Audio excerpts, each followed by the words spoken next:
NATO সম্মেলন শেষে বাড়ি ফিরে বিশ্ব নেতারা যখন নিজেদের লাগেজ খুললেন তখন তাদের চোখ রীতিমতো ছানা বড়া। লাগেজের ভেতর পাওয়া গেল চকচকে এক রিভলভার আর তাতে তাজা বুলেট।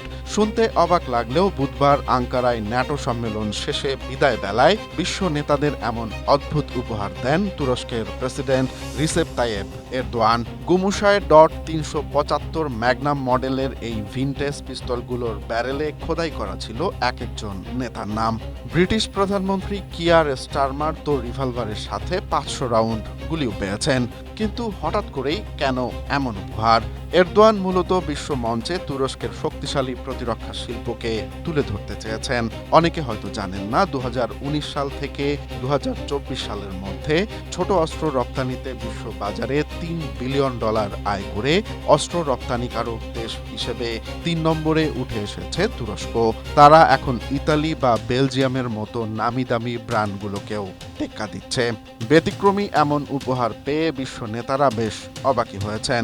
কেউ এটি বিমানবন্দর পুলিশকে দিয়েছেন, কেউ পাঠিয়েছেন জাদুঘরে। কানাডার প্রধানমন্ত্রী মার্ক কার্নি তো কৌতুক করে বলেই ফেলেছেন, এরদোয়ানের এই উপহারের কাছে তার আনা ম্যাপল সিরাপ একেবারে পানসে।